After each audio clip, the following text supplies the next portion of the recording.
शुक्लांबरधरं विष्णुं शशिवर्णं चतुर्भुजं प्रसन्नवदनं ध्यायेत् सर्वविघ्नोपशान्तयेत्। गुरुर्ब्रह्मा गुरुर्विष्णुः गुरुर्देवो महेश्वरः गुरुस्साक्षात् परब्रह्म तस्मै श्रीगुरवे नमः। व्यासाय विष्णुरूपाय व्यासरूपाय विष्णवे नमो वै ब्रह्मनिधये वासिष्ठाय नमो नमः। कूजन्तं राम रामेति मधुरं मधुराक्षरम् आरुह्य कविताशाखां वन्दे वाल्मीकिकोकिलम्। श्रुतिस्मृतिपुराणानाम् आलयं करुणालयं नमामि भगवत्पादशङ्करं लोकशङ्करम्। सदाशिवसमारम्भां शङ्कराचार्यमध्यमाम् अस्मदाचार्यपर्यन्तां वन्दे गुरुपरम्पराम्। वागर्धाविव सम्पृक्तौ वागर्धप्रतिपत्तये जगतः पितरौ वन्दे पार्वतीपरमेश्वरौ। सूक्तिं समग्रयितुन स्वयमेव लक्ष्मीः श्रीरङ्गराजमहिषी मधुरैः कटाक्षैः वैदग्ध्यवर्णकुणकुम्भनगौरवैर्यां कण्डूलकर्णकुहराः कवयोधयन्ति। हैमोत्पपुण्ड्रमजहन्मकुटं सुनासं मन्दस्मितं मकरकुण्डलचारुगण्डं बिम्बाधरं बहुलदीर्घकृपाकटाक्षं श्रीवेङ्कटेशमुखमात्मनिसन्निधत्ताम्। मनोजवं मरुततुल्यवेगं जितेन्द्रियं बुद्धिमतां वरिष्ठं वातात्मजं वनरयूथमुख्यं श्रीरामदूतं शिरसा नमामि। जयत्यतिबलो रामो लक्ष्मणश्च महाबलः राजाजयति सुग्रीवो राघवेणाभिपालितः दासोऽहं कौसलेन्द्रस्य रामस्याक्लिष्टकर्मणः हनुमान् शत्रुसैन्यानां निहन्ता मारुतात्मजः रावणसहस्रं मे युद्धे प्रतिफलं भवेत् शिलाभिस्तु प्रहरतः पादपैश्च सहस्रशः अर्दयित्वा पुरीं लङ्काम् अभिवज्य च मैथिलीं समृद्धार्थो गमिष्यामि विशतां सर्वरक्षसाम्। धर्मात्मा सत्यसन्धश्च रामो दशरथिर्यदि पौरुषे च प्रतिद्वन्द्वस्य रैरं जहिराविणिम् आपदामपहर्तारं दातारं सर्वसम्पदां लोकाभिरामं श्रीरामं भूयो भूयो नमाम्यहम्। शरज्योत्सना शुद्धां शशीतजटाजूटमकुटां वरत्रासत्राणस्फटिकघटिका पुस्तककरां सकृन्नत्वा नत्वा कथमिव सतां सन्निधत्ते मधुक्षीरद्राक्षा मधुरिमधुरीणाः फणितयः। हरिः ओम्। అరణ్యకాండము 63వ సర్గము. శ్రీరాముడు సీతాదేవి యొక్క రూప లావణ్యములను జ్ఞప్తికి తెచ్చుకొనుచు ఆమె ఎడబాటునకు వ్యధ చెందుట. స రాజపుత్రః ప్రియయా విహీనః కామేన శోకేన చ పీడ్యమానః విషాదయన్ భ్రాతరమార్తరూపో భూయో విషాదం ప్రవివేశ తీవ్రం. స లక్ష్మణం శోకవశాభిపన్నం శోకే నిమగ్నో విపులేతు రామః ఉవాచ వాక్యం వ్యసనానురూపం ఉష్ణం వినిశ్వస్య రుదన్ సశోకం. రాజకుమారుడైన శ్రీరాముడు భార్య ఎడబాటు వలన మిగులకు శోకపీడితుడై ఆమెనే స్మరించుచు మిక్కిలి పరితపించుచుండెను. అన్న పరిస్థితిని చూచి లక్ష్మణుడును విషాదమున మునింగెను. అంతట శ్రీరాముడు ఎంతయు ఆర్తితో మరలా తీవ్రమైన విచారమునకు లోనయ్యను. సీతా విరహముతో పరితపించుచున్న రాముడు దుఃఖితుడైన లక్ష్మణుని చూచి అత్యంత విచారగ్రస్తుడై వేడి నిట్టూర్పులు విడిచుచు రోధించుచు వచ్చిపడిన క్లేశమునకు అనువుగా ఇట్లనెను. నా మధ్వితో దుష్కృత కర్మకారి మన్యే ద్వితీయోస్తి వసుంధరాయాం శోకేన శోకో హి పరంపరాయా మామేతి బింధన్ హృదయం మనశ్చ పూర్వం మయా నూనమభీప్సితాని పాపాని కర్మాణ్యసకృత్ కృతాని తత్రాయమద్యాపతితో విపాకో దుఃఖేన దుఃఖం యదహం విశామి రాజ్యప్రణాసః స్వజనైర్వియోగః పితుర్వినాశో జననీవియోగః సర్వాణి మే లక్ష్మణ శోకవేగం ఆపూరయంతి ప్రవిచింతితాని.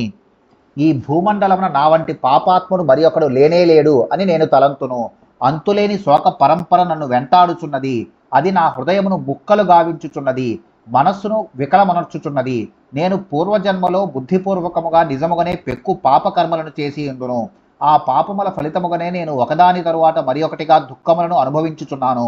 ఓ లక్ష్మణ, మొదట రాజ్యాధికారము చేజారిపోయినది, బంధువులకు దూరమైతిని, తండ్రిని పోగొట్టుకుంటుని, తల్లి ఎడబాటునకు లోనైతిని. ఇవి అన్నీను నాకు గుర్తునకు వచ్చుచు నా శోకమును ఇనుమడింపజేయుచున్నవి.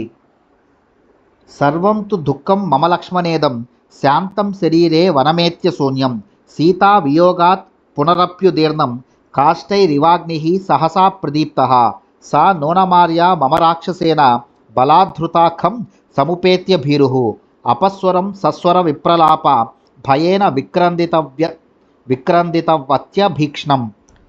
ఓ సౌమిత్రి, ఈ నిర్జనారణ్యమున క్లేశములను అనుభవించుచున్నను నాకు సీత తోడుగా నుండుట వలన నాలోని దుఃఖము అడుగునబడి ఉండెను. కానీ ఇప్పుడు సీతా వియోగము వలన సమిధలు చేరుటచే అగ్ని ప్రదీప్తమైనట్లు ఆ దుఃఖము మరలా ప్రజ్వలించినది. ఉత్తమురాలైన నా సీత మిక్కిలి భయస్థురాలు. ఎవడేని ఒక రాక్షసుడు ఆమెను బలవంతముగా అపహరించి ఆకాశ మార్గమున తీసుకొని పోయి ఉండవచ్చును. సహజముగా మధుర స్వరము గల ఆ జానకి అప్పుడు ఆ రాక్షసుని భయమునకు మిక్కుల పీలపోయిన కంఠముతో ఏడ్చి ఉండవచ్చును. తౌ లోహితస్య ప్రియదర్శనస్య సదోచిత ఉత్తమ చందనస్య వృత్తౌ స్తనౌ శోణిత పంకదిగ్ధౌ నూనం ప్రియాయ మమనాభిభాత. లోహితము అను పేరుతో ప్రసిద్ధమై చూచుట కింపైన శ్రేష్టమగు ఎర్ర చందనపు పూతలకు సీతాదేవి యొక్క సుందరమైన వక్షస్థలము అర్హమైనది. రాక్షసుని పెనుగులాడుట వలన అది రక్తసిక్తమై సహజ శోభను కోల్పోయిండును. తత్ శ్లక్ష్ణు సువ్యక్త మృదు ప్రలాపం తస్యాముఖం కుంచిత కేశభారం రక్షోవశం నూనముపాగతాయ న భ్రాజతే రాహుముఖే యథేందు. సీతాదేవి ముఖము నుండి వెలువడి వచనములు మృదుమధురములై ఆహ్లాదమును గొలుపుచుండును. ఆమె వదనము నల్లని ముంగురులతో దర్శనీయముగా ఉండును. రాక్షస వశముననున్నందున ఆ జానకి యొక్క అట్టి సుందర ముఖము ప్రస్తుతము రాహుగ్రస్తమైన చంద్రబింబము వలె కళావిహీనమైయుండును. తాం హారపాసస్యాత్ సదోచితాయ గ్రీవాం ప్రియాయ మమ సువ్రతాయా రక్షాంసి నూనం పరిపీతవంతి విభిద్య శూన్యే రుధిరాసనాని. పరపురుషుని తాకుటకు సైతము ఇష్టపడిని సౌశీల్యము గల నా ధర్మపత్ని యొక్క కంఠము ఎల్లప్పుడూ చక్కని బంగారు ఆభరణములతో శోభిల్లుచుండును. ఇప్పుడు నిర్జన ప్రదేశమున పచ్చి నెత్తురు త్రాగిడి రాక్షసులు ఆమె కంఠమును నులిమి రక్తము త్రాగియుందురు. మయా విహీన విజనే వనేయ రక్షోభిరాహృత్య వికృష్యమాన నూనం వినాదం కురరీవ దీన సా ముక్తవత్యాయతకాంత నేత్ర. నా ఎడబాటునకు లోనై ఈ నిర్జన వనమునందు ఒంటరిగానున్న ఆమెను రాక్షసులు అపహరించి లాగుకొని పోయిందురు. అప్పుడు ఆమె క్రౌంచ పక్షి వలె దైన్యముతో బిగ్గరగా కేకలు పెట్టుచు తన విశాల నేత్రములతో రెప్ప వాల్చక నాకై ఎదురు తెన్నులు చూచియుండును. అస్మిన్ మయా సార్ధముదారశీల శిలాతలే పూర్వముపోపవిష్ట కాంతస్మిత లక్ష్మణ జాతహాస త్వామాహ సీతా బహువాక్య జాతం. ఓ లక్ష్మణ, ఉదార స్వభావము గల సీత ఇదివరలో ఒకప్పుడు ఈ శిలాతలముపై నాతో కూర్చుని ఉండెను. సహజముగా మనోహరముగా చిరునవ్వు చిందించుచుండెడి ఆమె నవ్వుచు అప్పుడు నాతో కూడి ఎన్నో విషయములను ముచ్చటించినది గదా. గోదావరీయం సరితాం వరిష్ట ప్రియా ప్రియాయ మమ నిత్యకాలం అప్యత్ర గచ్చేదితి చింతయామి నైకాకిని యాతి సా కదాచిత్. ఈ గోదావరి నదులలో మిగుల వాసికెక్కినది. నా ప్రియమైన సీత ఎల్లప్పుడూ ఈ నదిని చూచి ముచ్చట పడుచుండేది. బహుశా ఇప్పుడు ఆమె నదికి వెళ్ళియుండునని తలంతును. కానీ ఆమె ఎప్పుడునూ నదికి ఒంటరిగా వెళ్ళదు గదా.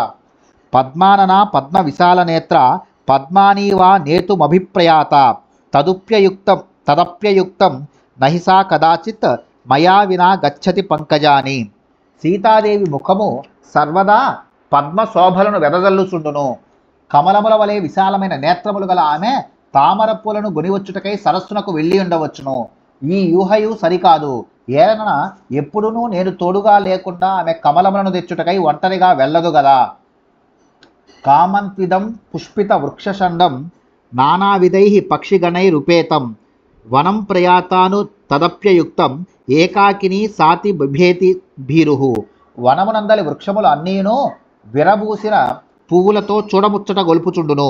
వాటిపై గల విధములైన పక్షుల యొక్క కలరవములతో అవి వీణుల విందు గావించుచుండును. కావున ఆమె ఇప్పుడు ఆ వనమును జూచుటకై వెళ్ళినదో ఏమో. కానీ అట్లను కొనుటకుయు సరిపోదు. ఏలనన భయస్వభావము గల సీత తానొక్కతయే అతడికి పోవుటకు భీతిల్లును గదా. ఆదిత్య భో లోకకృతాకృతజ్ఞ లోకస్య సత్యానృతకర్మ సాక్షిన్ మమ ప్రియాసాక్వ గతాహృత వా సంసస్వ మే శోకవశస్య నిత్యం. ఓ భాస్కర, నీవు కర్మసాక్షివి. లోకమున జరిగిన మంచి చెడు కర్మలన్నీను నీకు తెలియచుండును. లోకులు సర్వదా ఆచరించిన కర్మలను ఆచరింపని కర్మలను కూడా నీవు ఎరుగుదువు కనుక నా ప్రియమైన సీత ఎక్కడికి వెళ్ళినది? ఆమెను ఎవరు అపహరించిరి?